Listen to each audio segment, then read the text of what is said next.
All right. Good evening. Welcome to another episode of the Liberty Dad Podcast, a discussion on politics and culture.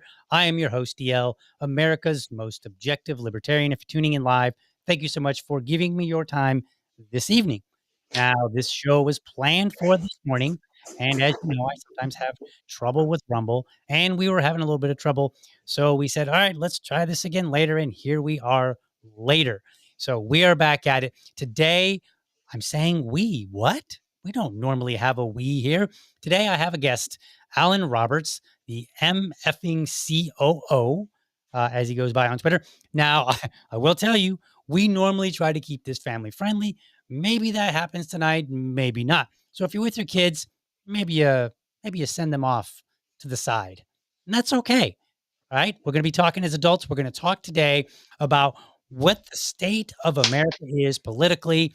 And Alan, he happens to have some ideas on how we can address that. So we're going to have a conversation and we'll see where we agree and where we disagree. So please welcome Alan to the show. Alan, how are How you? you doing, everybody? Very good. Thank you for having me, man. Yes, sir. All right. So first and foremost, go ahead and introduce yourself to people that may not know who you are. Well, my name is Alan Roberts. I'm the former healthcare executive for about 12 years, and I transitioned over to being kind of a YouTube fitness comedian. And then I have transferred over again after being canceled by the Fed Acceptance Community to a weight loss coach and basically just internet loudmouth. I pontificate on everything from health to public health policy and politics based on like my personal beliefs. All the health stuff I talk about is fact, but I then apply some of this to opinion when it comes to how the government is functioning and how the country is functioning and where we're at with it. Awesome. All right. Well, that makes two of us, two internet loudmouths. So we're going to see where we go with that today. All right. So well, let's see. A lot, like of all times to get you on the show. Right. Like it is wild out there. So, and then just real quick here, Keith, whoops, clicked on the wrong button there. Keith says, welcome, Alan. So, Keith, how you doing? So we already got some people in the comments there. All right. So there is so much going on right now. So let's just kind of let's start with this. Cause before the show, you were like, look, I'm not left. I'm not right. I'm not libertarian. So kind of how would you describe yourself for the audience? They all know that I'm libertarian. And I generally tend to lean right. I'm more personally conservative. Where are you in that regard? You know, I would say that I'm like 90s centrist because I wasn't really a Democrat either. I have a lot of progressive ideas. I used to be called a tree hugger, which now apparently makes you an alt-right person. It's weird. Like when you would go to farmers markets 20 years ago, they called you a tree hugger and Democrat. And now they call it alt-right to go to a farmer's market. The society has changed so much. So I would say I'm a 90s centrist that the left just ran so far away from me that it's impossible. A lot of people identify me as being very far right because I came out very early, like in 2022, I believe. I said everybody needs to rally behind Trump because he's our only chance to stop, the onslaught of the loss of rights. Which I didn't think that Trump was going to save our rights. I don't think anybody can save us but us. We the people is kind of my political party, and I think Trump and his administration are proving that they're good in some ways, but we're still drumming towards authoritarianism. Pam Bondi is talking today about hate speech laws and arresting people. And we had somebody from Fox News today talk about, giving lethal injection, or yesterday, giving lethal injection to homeless people, which are mostly veterans and shit. I'm kind of disillusioned with all of it. I see the government the government is being forced right now to take COVID for what it was, which was basically just a cold with a great marketing scheme that they used to install basically a puppet president and take our rights away. And we are not recovering. I have this saying that every swing of the pendulum from left to right, the swing becomes harder. If you take a look at it, we had the swing to Obama. That was fairly far left from where we were at. And they had to make it racist again because we're probably about the same age. And when we were growing up, racism really wasn't a thing. We didn't care about gay people. We didn't care about race. We didn't care about any of that. So they needed racism to become a thing again. So it swings far left. And then 2 terms of that, it swings very far to the right as the counter for Trump. And then, of course, they had to swing it even farther to the left, and it got crazy where, you can cut your dick off and become a woman and shit like that. And then it's swinging more rapidly back to the right. So the pendulum swings harder and harder left to right. What people don't understand is the platform that the pendulum is on with every swing lurches forward towards authoritarianism. Right. If you mentally picture this, you have a pendulum on a platform, and every time it goes all the way too far left and it stops and it starts to swing back, that lurches it a little bit forward, and it lurches a little bit more forward. That's how we have the Patriot Act. That's how we have Citizens United.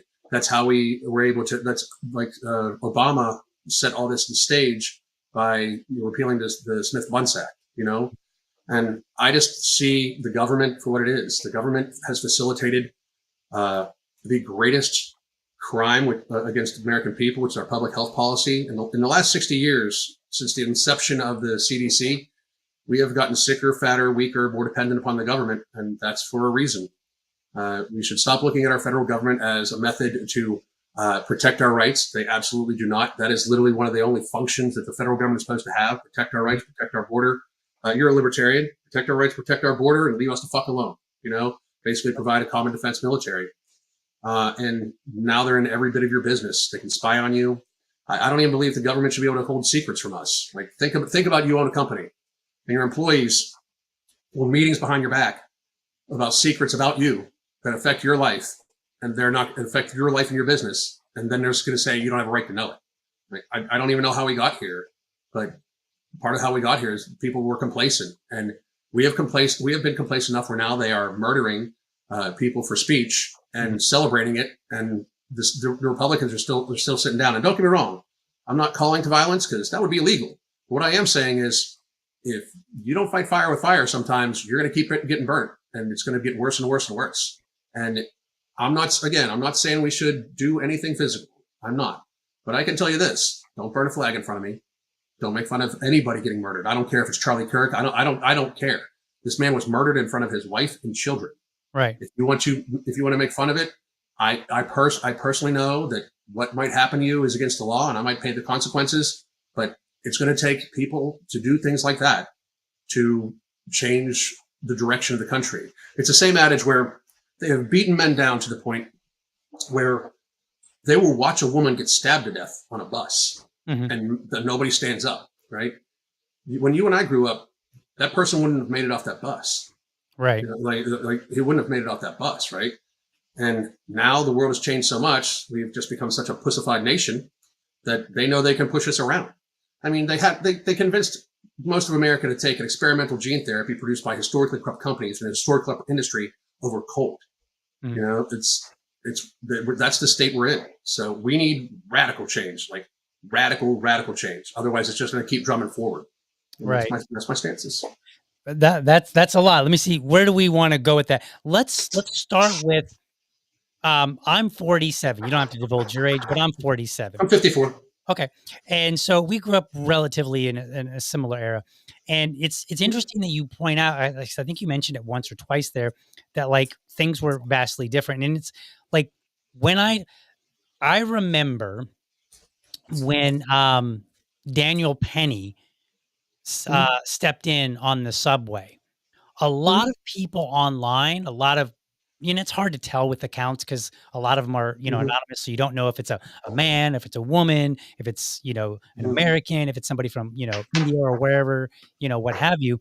But there were a lot of accounts that were like, "I wouldn't do that because I don't wanna risk my family," and, all this other, and I was like, "You're basically saying you wouldn't protect people in need because mhm. you're afraid of the government, what that they might Yeah. do something."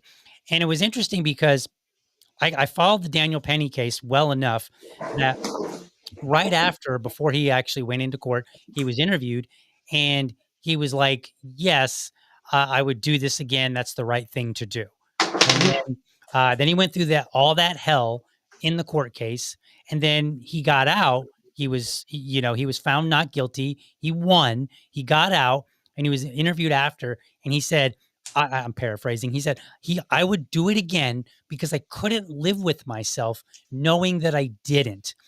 And Mhm, to me, the only acceptable reason for any proper man to not intervene would be to say, it was, as a matter of prudence, like, hey, there's 10 gang members there. They all got guns and knives.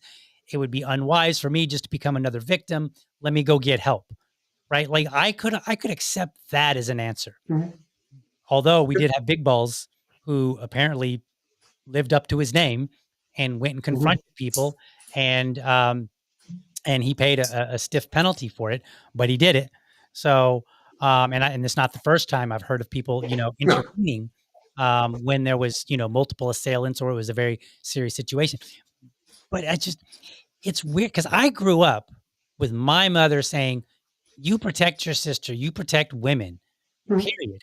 And I even have a Yeah. show from probably about 6 months ago, last year, something like that, where I actually talked about where I almost got into a fight with somebody over protecting a woman that I did not know.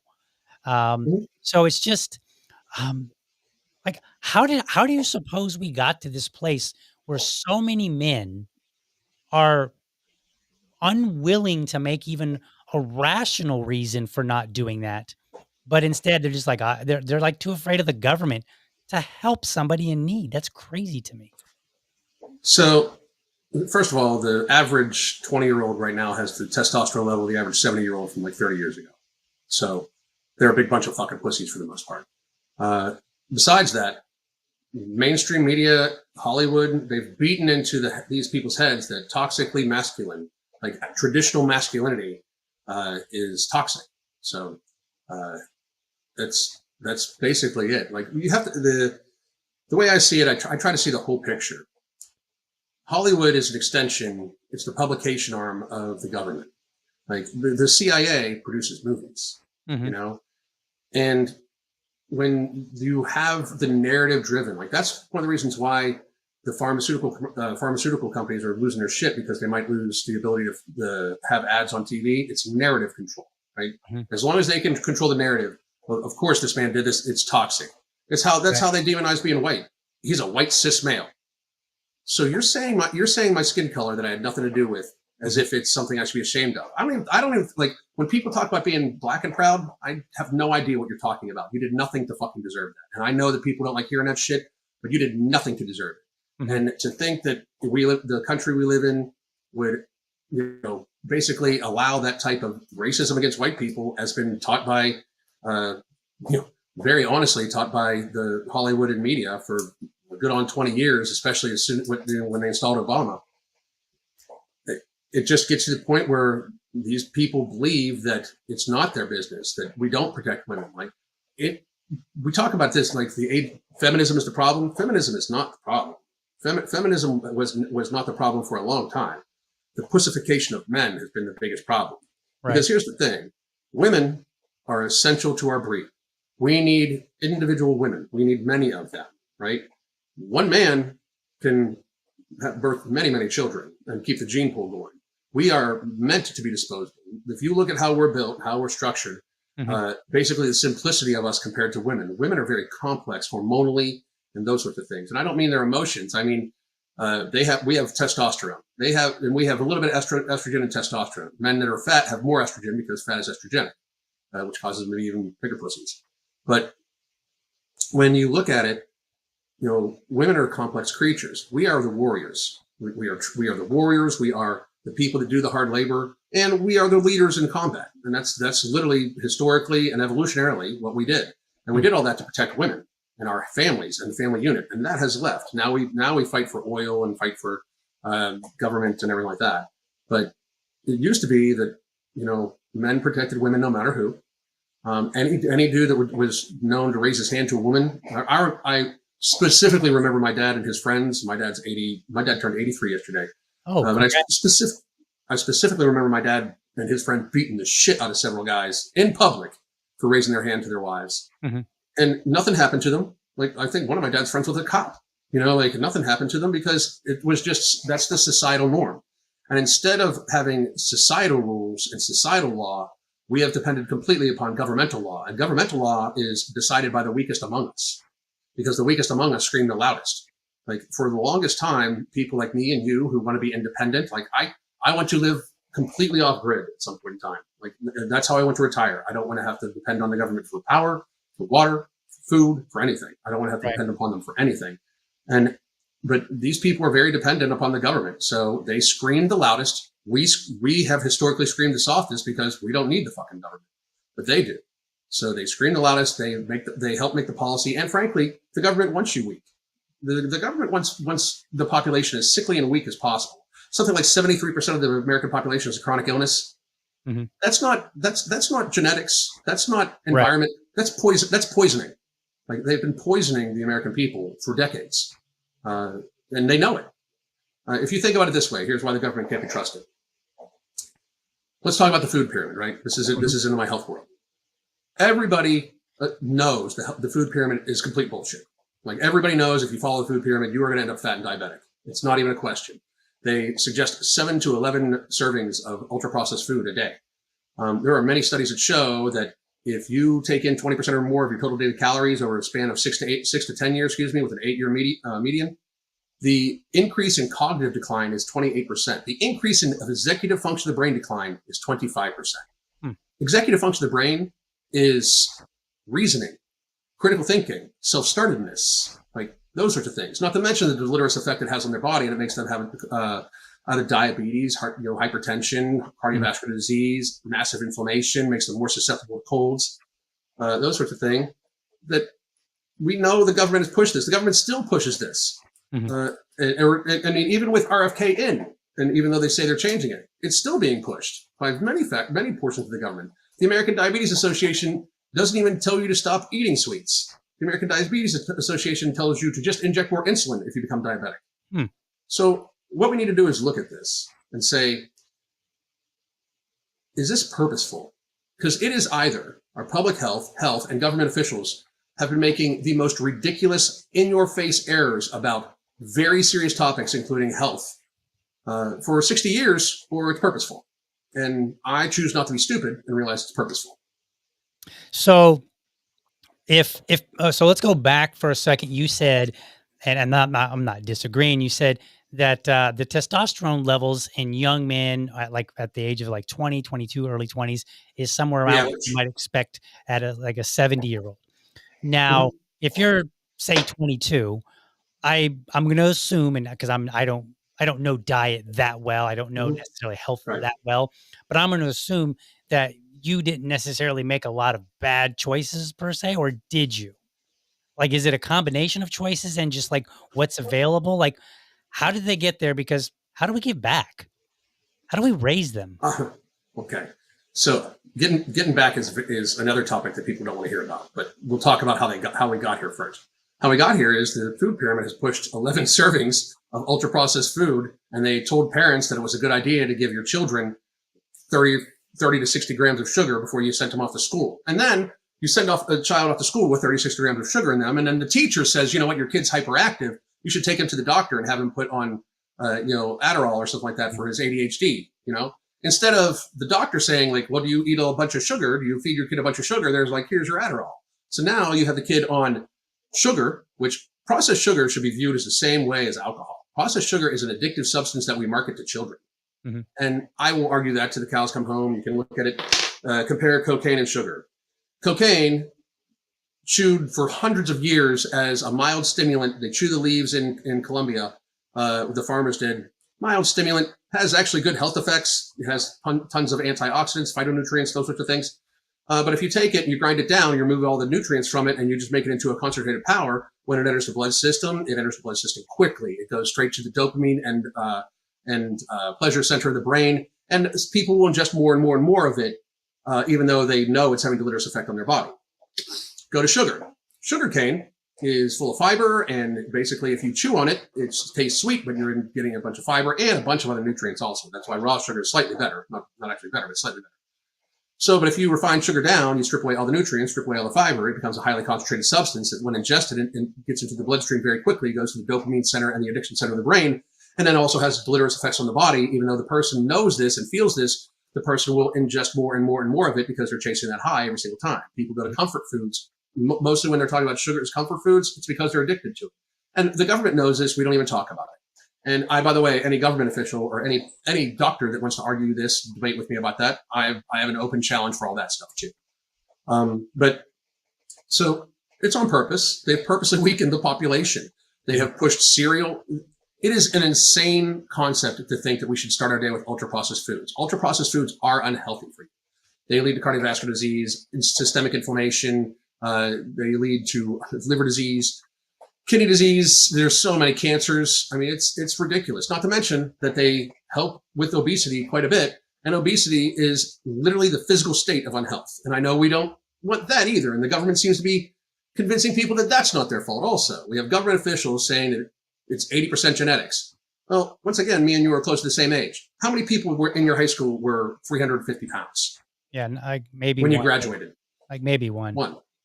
We had two. I graduated 1,500 people. We had two. One was our starting offensive lineman, our starting offensive center, and he was 6'8" and enormous.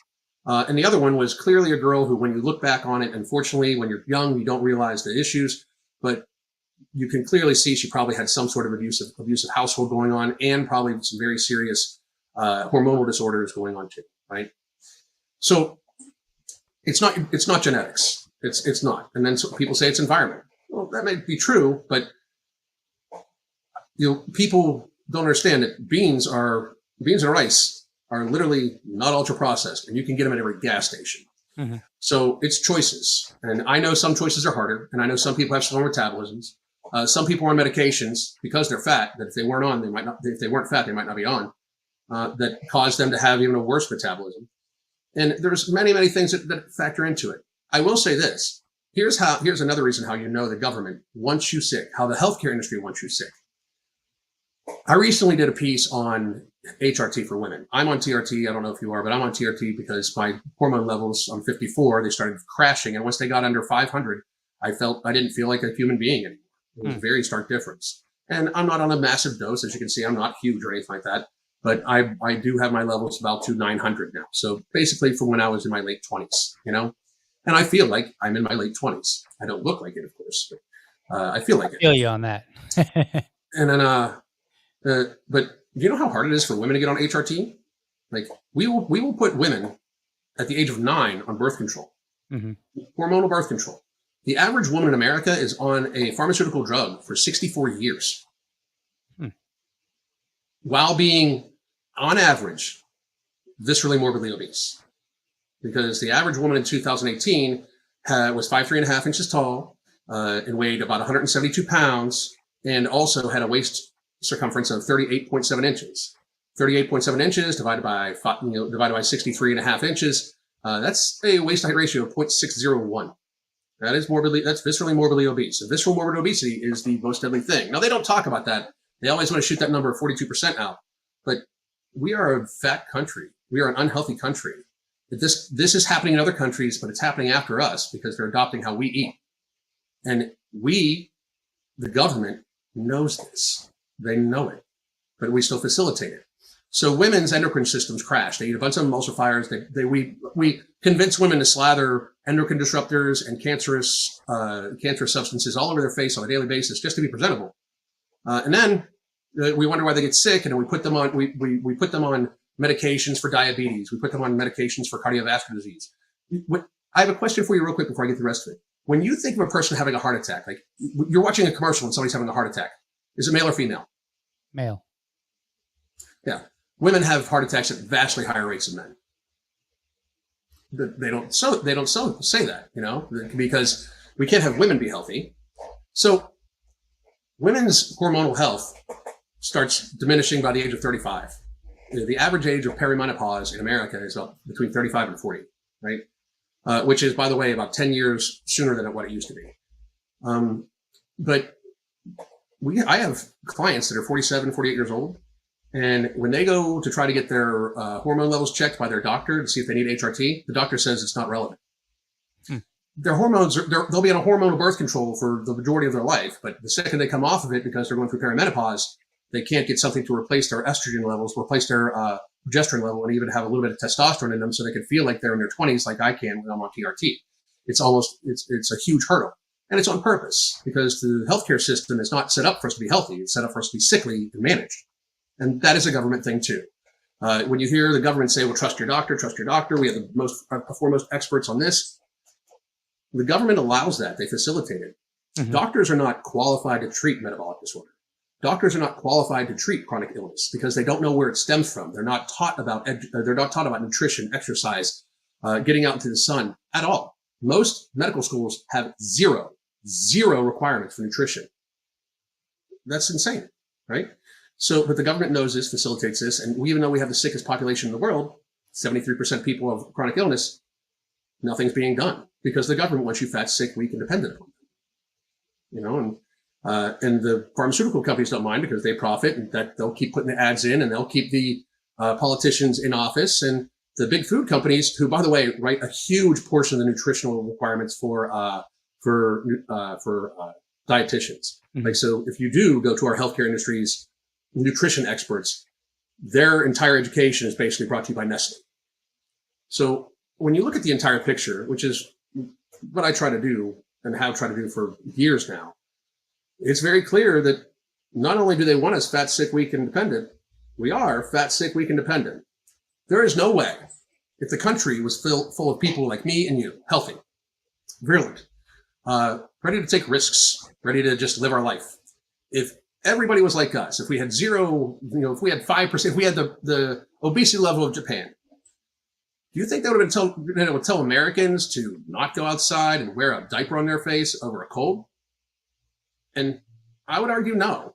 But they knew we're fat, sick, and weak, and they were able to say, well, you could get somebody sick that is immunocompromised, so you need to stay in or you're an evil person. Fuck those people. They choose to be fat. I run an entire business trying to help people be healthy. If you're not going to try, I got nothing for you. I don't even think we should pay for your healthcare. I don't think you should. If you're morbidly obese, not trying. If you're morbidly obese and gaining weight, you should have to pay for your healthcare 100% on your own pocket. Sure. We're spending $5.3 trillion this year in healthcare as a people. 5.3 trillion. The taxpayer portion of that is over $2 trillion. It is more than twice the massive budget for the military.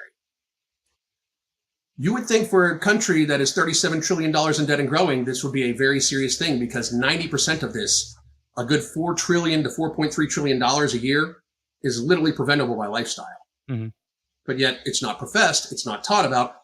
And here's one more reason how our government we need to reboot the federal government. We need to reboot the federal government to the point where it is back to border security, common defense, and protecting our rights from the states. That was their initial job. Mm-hmm. That's all it should have ever been. Right. Because very frankly, they facilitated all of this. And it's so clear to see. If anybody can find me, a government public health official, adamantly saying, we have COVID right now, it is an upper respiratory virus. The high risk group is elderly people and people with chronic illnesses. There is no better time to go out into the sun, to make sure you're getting exercise, to cut out ultra processed foods because they are bad for you, to make sure you get your waist to height ratio under 0.5. Mm-hmm. If you can find me one that spoke about any of that, I would gladly, gladly, gladly applaud them. But none did. Right. None. They didn't even teach people how to wear a mask. There is a procedure for that. I used to teach when I was in healthcare. Well, they There's a also proper went back procedure and to forth don't. with the mask as well. Oh Like, yeah, it's yeah. like, It was "No, it's ridiculous. no, it's not gonna work. Yes, it will. You absolutely better have it." It was all over the place. It was crazy. Then it was like, "Oh, okay, turns out it wasn't." I was like, You know, "Make up your Fa- mind."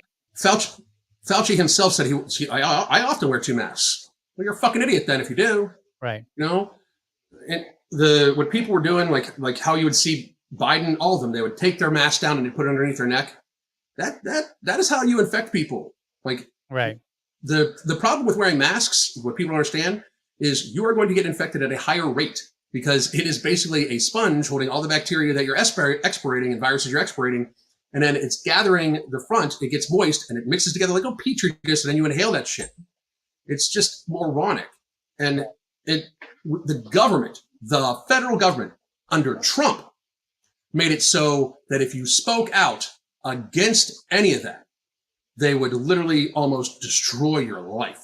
Right. No, it was So, bad. I remember for mhm, sure. yeah, that's the problem, though. A lot of people don't remember. Everybody should, everybody should remember, but they don't. So You know, let me ask you, because fitness and health is your space.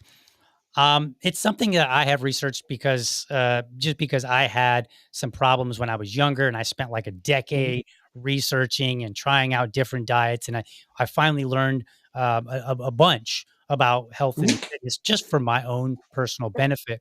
Not I wouldn't say that I've learned it well enough to advise other people, but along the right. way, I remember reading about Jack LaLanne, Mhm, fitness guru, lived to be like 96, I think. And his mhm, story started when he was like 15. He was like, "Look, I right. was sick and weakly. He had, you know, pimples all over his face, and all the hallmarks of everything, many of which we think of as normal."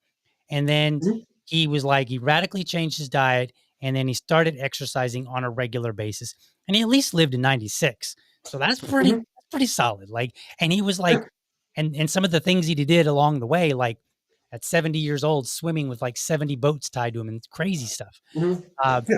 so I don't expect, Savage. yeah, I don't expect everybody. What's up, little bud? Uh, What's up? joining, joining the party here. All right, I got to talk to this man. Okay. All right. So I don't expect everybody to be swimming with boats tied to them necessarily. But he said Mhm, something that I thought was pretty interesting. He said, if it tastes good, spit it out.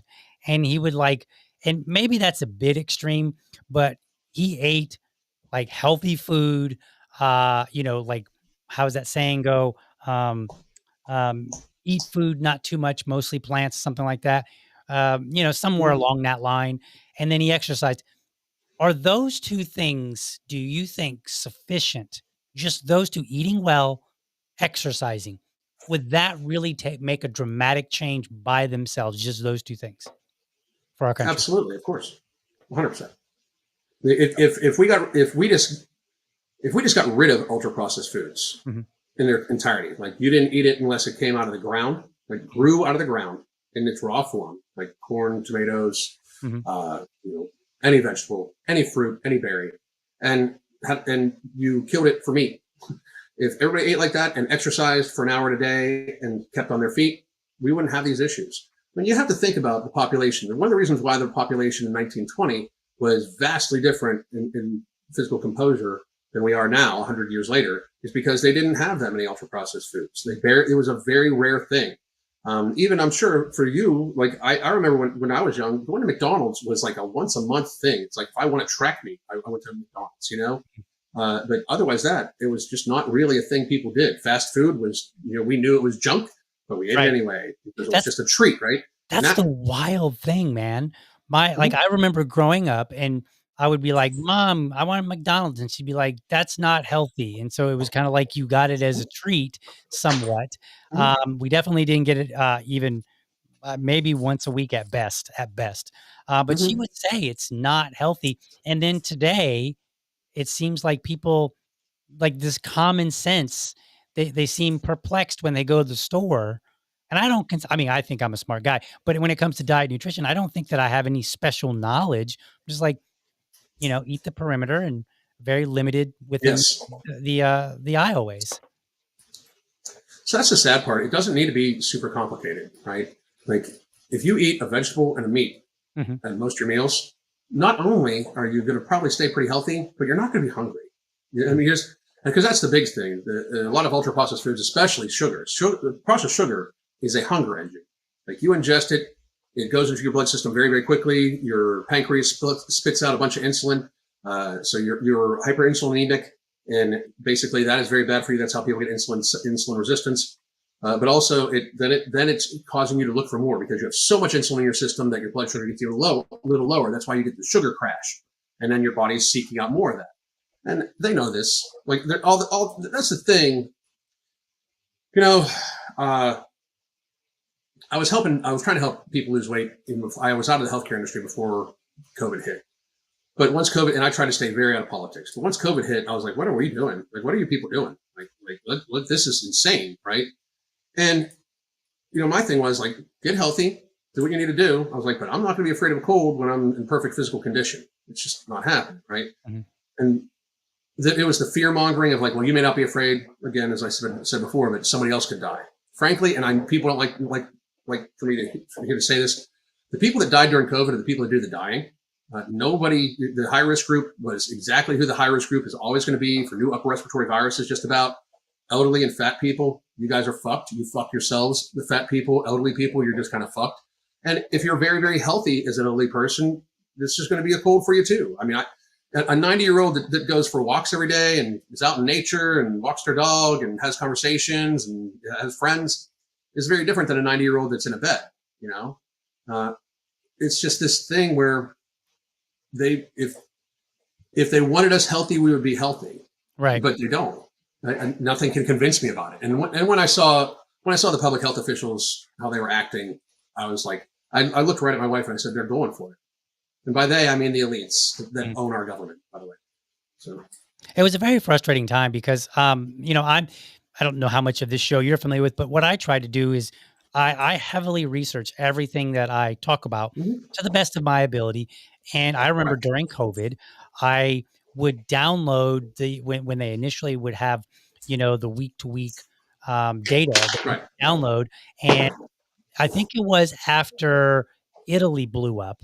That's when I got my mhm, best data set, and I looked at it and I said, "It looks like if you're very old, that you're at risk. If you have several comorbidities, not mhm, just necessarily one, but actually several, but one too. So if you had mhm, like high blood pressure and diabetes, that was a serious deal. So mhm, then I looked at it and I said, people in my age who did not have those comorbidities were at relatively low risk. Older mhm, people were at risk just because of the nature of being older. But mhm, and then I noticed that the young people, younger than me, were at some mhm. of the least amount of risk. And Oh yeah. I shouted that, and I don't know how many people were like, "You're not an expert." Here's the weird thing to me, Alan. People love doing this in all spaces. I Mhm, used to, when I was an evangelical, people would do this as well, but the other side, if you will, if they will criticize you all day long for having the wrong opinion, right? Whether you do or mhm, don't. And and then they will make a big stink about how you're not an expert, you don't know what you're talking about. mhm. But I've noticed that if you hold the right opinion, those and I put that in quotes, but the right opinion, Yeah. those same people won't hold you to the same standard. So like people were willing to tell me I'm not an expert in immunology because I Mhm, was speaking against it. But if I had been speaking in favor of it, those same people mhm, wouldn't have been like, well, DL, you're mhm. not an immunologist, so you really need to pipe down a little bit. It was kind of weird. Did you notice the same thing? Oh, of course. Are you a doctor was a huge thing said to me, and I always said, well, no, but I used to fire them and hire them all the time. But also, there were plenty of doctors that said it. I actually have something. If you let me put it up on the screen here, and I promise it's family friendly. If I know how. I don't think Oh anybody's no, ever I'll put it. I'll if put it you up. yeah, if you can put it up, go right ahead. I don't know how to tell you to do that. Not here on Rumble because Can I've you see it? never oh, yes. Oh, okay. I guess I've gotta let's, try this button, maybe. There we go. Look at that. There you go. I learned So something. everybody, just so you understand, this is the bulletin of the World Health Organization. Mhm. Okay, so just to be clear, this is not just me spouting shit, right? Mhm. This is on the World Health Organization website. This gentleman's name is Dr. John Ioannidis. Dr. John Ioannidis is the most cited. He is the most cited public health scientist in the history of the world. He runs Harvard. I believe he runs Harvard or Stanford, the medical school. But if you read this is a seroprevalence study, which means they took the antibody data from a bunch of studies, and the findings were that they included 61 studies, 74 estimates, and 8 preliminary national estimates. Seroprevalence estimates range from 0.02 to 53.4. Infection fatality rates range from 0.0000 to 1.63. So, by the way, the 3.5 number was never a real thing. It was a joke. That was a joke. If it was 3.5 and highly virulent, people would have been falling dead in the streets, you idiots. But the corrected values are from 0.00 to 1.4. Across 51 locations, the median COVID-19 infection fatality rate was 0.27, corrected to 0.23. That is in seasonal flu range, and that is for everybody. That is the literal complete IFR is 0.23 corrected, which means it was basically a bad seasonal flu. But if you notice, the flu wasn't around that year, and we counted people that got their heads lopped off in car accidents and gunshot victims. But the rate was 0.09 in locations with COVID-19 populations mortality risk less than global averages. And for people under 70, the infection fatality rate was 0.000 to 0.31 with a crude and corrected median of 0.05. So if you're under 70 years old, no matter how fucked up you are, the average was 0.05. We closed the country down for a cold, literally according to the World Health Organization. So, and they knew this, that study was done in 2021. Now, I also wanted to point out something interesting you brought up too. And here's how you know the government is a bunch of idiots, or they're complete idiots, or they are trying to kill us. You brought up kids not being at risk. And to be real, if you're under the age of 25 and you died of COVID, you were either an extreme anomaly or you were very, very, very sickly. Something was very wrong with you. And I feel bad. I feel bad for every life that was lost. But once again, fat and elderly people are people that do the dying, especially from new colds. But do you remember when they got ready for 15 days to slow the spread? They sent the college kids home, correct? Here's how dumb that is, right? College kids had basically gone to college all fall and then crawled all over each other because college kids do what college kids do, right? Then they went home to their parents, which, by the way, I'll get into this here too. COVID was in America well earlier than they think. It was probably fall of 2019, and I can prove it. Which blows the narrative completely out of the water.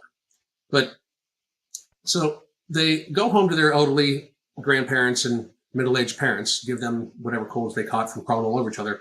Then they go back to school, and then they hit spring break, right? So they disperse across the country, everybody, and sometimes across the world, and they crawl all over other college kids from other universities. And then they go back to their school and crawl all over each other again for a couple weeks. And then in our deep intelligence, the people that are at the least amount of risk for COVID-19, people that had already paid for their housing, who we could have easily housed in group, housed in place, let them lead a normal life, let them keep getting their natural immunity because they are at almost no risk.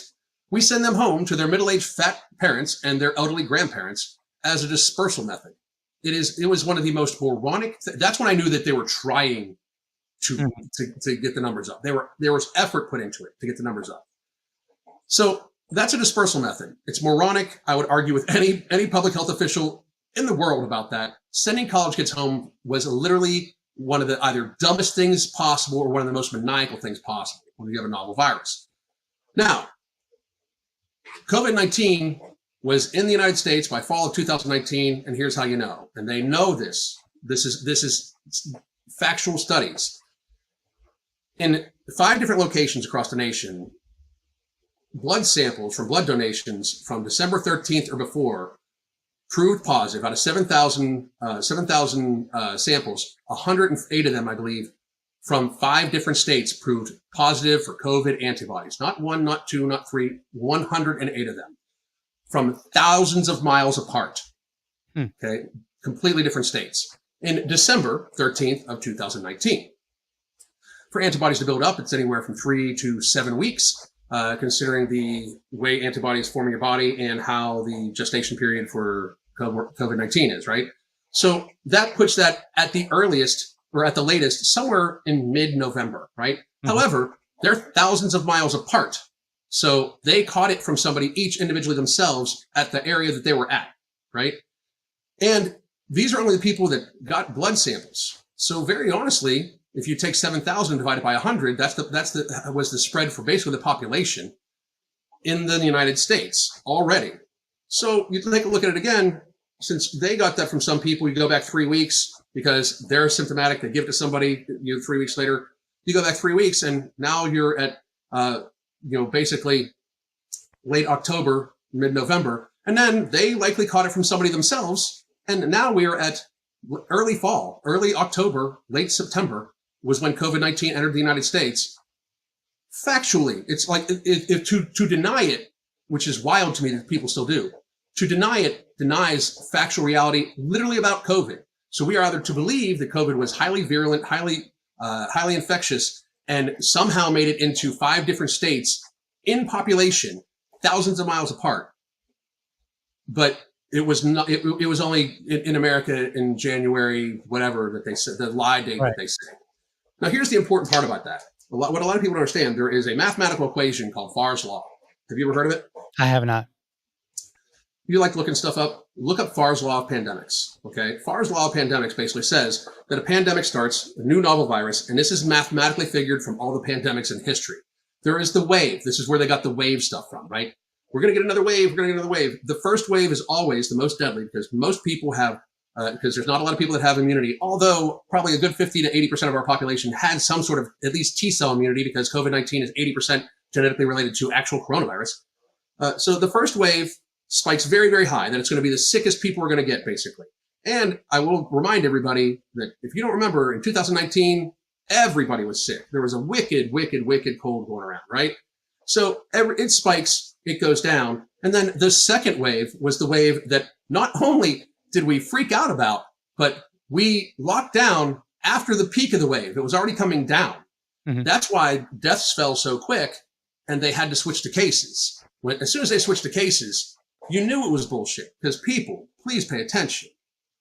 A case for me getting COVID-19 is not a case. It's not the same thing for a case for somebody my age that's 600 pounds.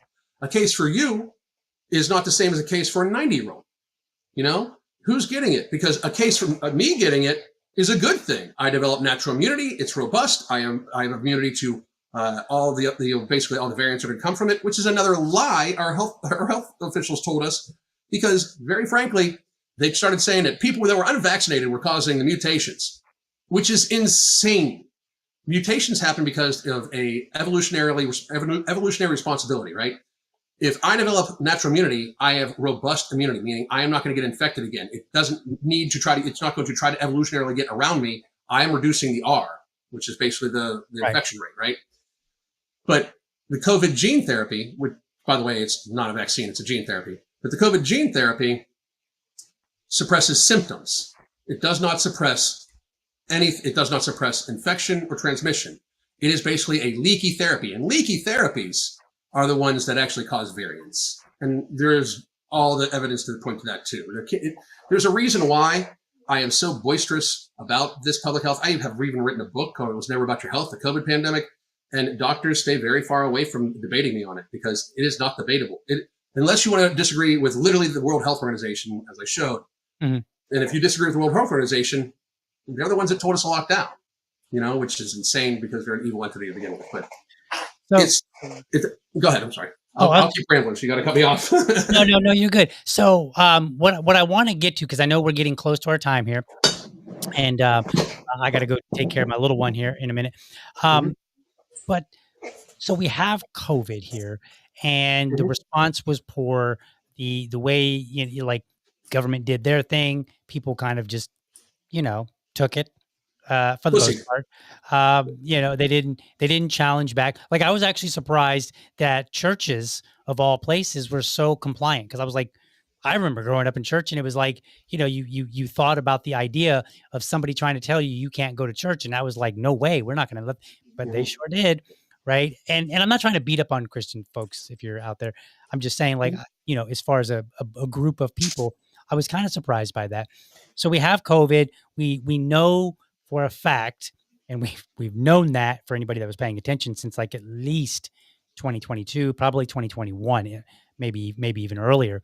But we knew we had data that we could point to that, hey, your current state of health plays a large role in how your body Mhm. responds and whether or not you succumb to COVID-19, with very few Mhm. exceptions. Before Right. that, we've got people that are addicted to sugar. We've got this. They still have the pyramid, the food pyramid that's all whack. They changed it to it's called My Plate now, and Oh, My that's Plate says right. that fruit that what is it? Lucky Charms are healthier than eggs. Gotcha. Okay. Yeah, that's right. I forgot about the My Plate. Because see, Yeah. I've so long just disregarded any of that. Right. Because I read labels, I know what's going on. We pay attention Yeah. for the most part. Good for Uh, you. Good for you. For real. Grandma makes it difficult, but when you're 80, I'm just like, you do what you want. So Yeah. anyway, so Grandma can mainline heroin. It's all good. right. So Um, so how do we get somewhere? Because it feels to me like you've got all these problems and it's affecting us socially, right? We can't even get guys to say, I will defend somebody who's being harmed, if it in any way makes sense, right? Like they're not even ruling out maybe extreme situations. They're ruling them all out, which Mhm. I don't want my son growing up like that. I don't want Uh, I will insist to him, like my mama insists to me, you mhm. protect women. My mama told me, she said, number one, don't you ever hit a woman. She said, if you hit a Mhm. woman, don't come home because I'm gonna beat the shit out of you. And I'm Mhm. not joking, folks. She actually literally said that to me many times, not because I was abusive, to be, just so that it would stick in my head. And it To sure push did. to push the point home. Yeah. Right. And so it did. And so like today, like even, like literally a year ago, I got caught in a situation where I almost had to throw hands with a guy over, stepping in to defend a woman. That's the society I want. How do we Mhm. get there? Because it feels like there's so much. I almost feel like society may be lost and we just got to let it burn and figure out where we go from the ashes. Well, I'm not disagreeing with that. But what I will say is we're over the tipping point already Mhm. for a lot of this. For the very morbidly obese people, like if you think about it, when you look at biologically and you look at all the studies, people that they always say you don't see super obese 60-year-olds. And the thing is, the fat people, the very rare like fattish people that you do see in the 60s, 70s, they didn't get fat until they were 50. You know what I mean? Okay. Like they just didn't get fat until they're 50. Now we have 25-year-olds that have been morbidly obese since they were 10, right? These people are going to die off very early. Like I hope everybody understands this. Like most if you have a 300-pound 25-year-old, unless you do something to fix them drastically, they're not making it to my age. It's just not happening. And if they do, they will be in extreme pain. They will not. Their health span will at least be over. Like, and there's a difference between lifespan and health span. Lifespan is how long they can keep you alive with drugs and stuff like that. Health span is how long you can enjoy life. Mhm. Most of these people don't even have a health span now. If you're a 400-pound person, you're 30 years old, your health span's over. You are not healthy. You are not happy. You are not enjoying life. Mhm. So we're over the tipping point. Most of these people cannot be saved. We try very hard in our coaching to save people, to help them build healthier habits through whole food nutrition, proper hydration, sleep, stress relief. We focus on like lifestyle. But most of these people have a very hard time. They're in the throes of addiction. We refuse to acknowledge that sugar addiction is real. We have refused to acknowledge that people are addicted to ultra processed foods, even though we know that food companies have scientists to try to find the bliss point. It's literally called the bliss point. Mhm. That's the addiction point, you dumb fucks. But um, how to fix it? This is one that nobody likes. The government shouldn't be helping us fix shit. So you know what the government should do? We should remove healthcare. Like we should remove shared healthcare burden Okay. completely. Meaning there's no insurance. Meaning there's no nothing. First of all, the free market would auto-correct the ridiculous prices for healthcare, and I mean ridiculous prices for healthcare. The government should pass a law saying you cannot burden somebody with healthcare needs. These companies would all of a sudden find a way to reduce the 50% markup they have for administration. And I know this because I helped write these budgets and I was part of the administration. But when you look at the actual budget for doctors, nurses, facility, supplies, and all like that, it's 50% of salaries for people that sat at desks like me. So it's disgusting. But it also would incentivize people that they can't afford to get sick, right? Like, let's take Ozempic for right now, okay? Like, and I'm not necessarily against Ozempic. I'm not for it. If you want to inject yourself with a Gila monster venom, feel free. But it shouldn't be paid for by insurance. Mm-hmm. It is to meet a lifestyle-driven illness, obesity, and oftentimes type 2 diabetes, by the way, because type 2 diabetes is 90% reversible, mitigatable, or avoidable by lifestyle. So instead of having them do that, we just put them on a medication that helps them deal with it, right? It's wild how we treat diabetes in America. Wild. Because we act like people don't get their feet chopped off like every hour. Like one every 30 to 60 minutes, there's a diabetic foot amputation in America.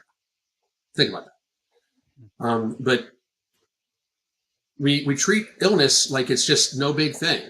Well, people don't treat it like it's a big thing because our doctors don't treat it like it's a big thing. They just put you on some metformin. Now, don't get me wrong, it's not all doctors. There are some good ones out there. I'm not knocking all.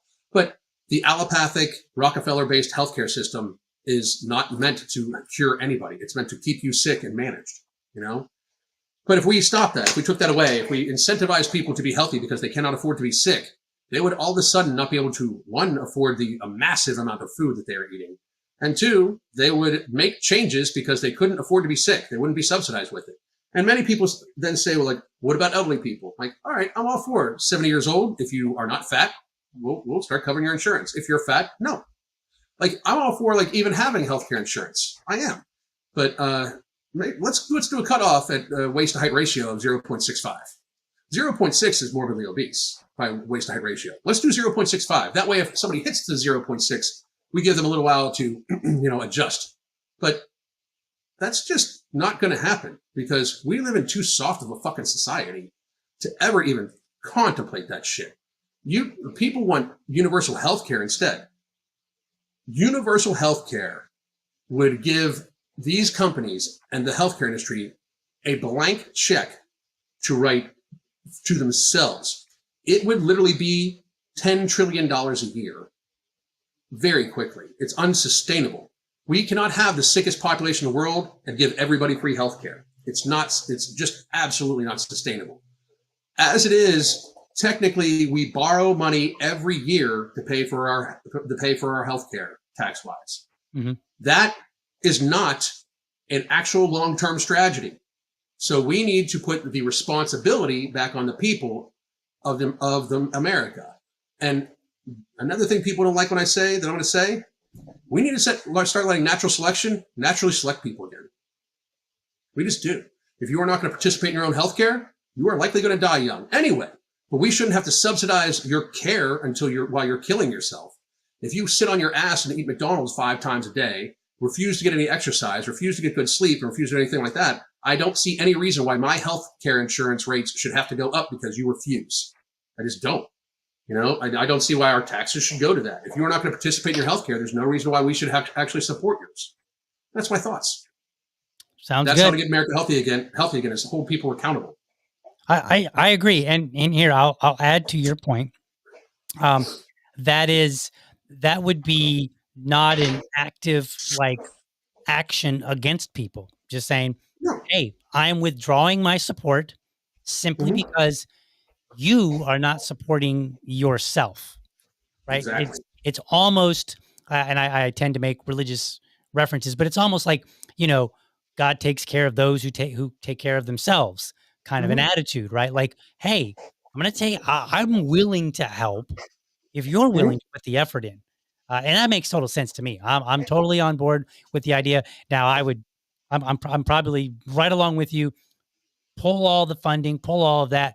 I don't know that I would give it back, but if I were to agree to it, then yeah, I could say, all right, for people that are actively, okay, you're obese right now, you're actively working on it, and you need a little assist while you're working to get where you should be. Okay, if I have to pay taxes, fine. That I can tolerate. although I Yeah. would prefer not to. So, all right, awesome. Well, let me let's close the show out. Do you have any final thoughts on society? Feel free to tell men how they can be, be the strongest, best man that they can possibly be, or what have you. Like, just floor is yours, sir.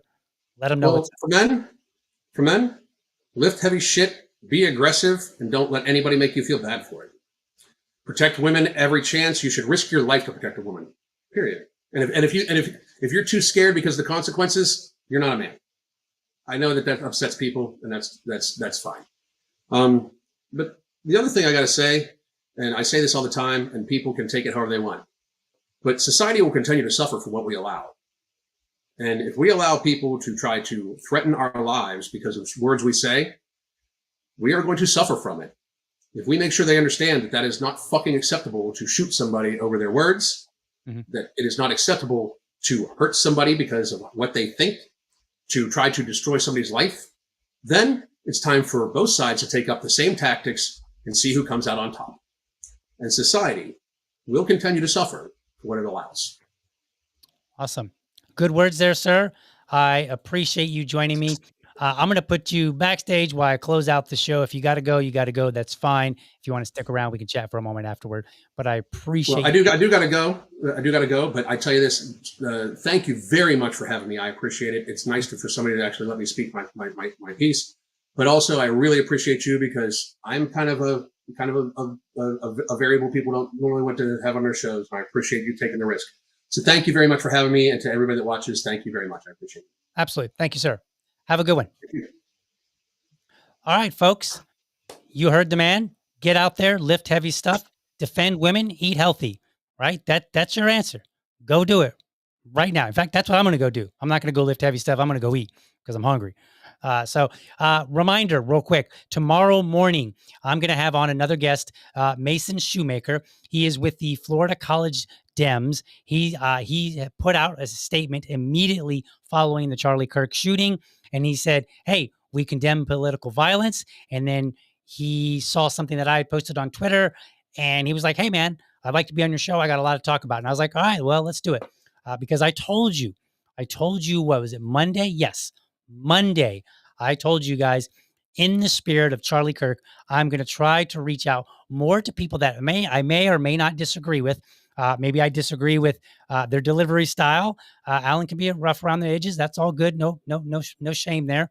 Different styles. Maybe I'll reach out to people that are not politically aligned with me necessarily, like Mason Shoemaker, what have you. But I'm going to do my best to increase the number of conversations that I have with people that are not going to be yes men, and maybe some of those too. But we're going to be ramping up this show. I got a lot of cool ideas. So I will see you guys tomorrow morning at 7:30. And then, man, oh man, I'm looking forward to Thursday.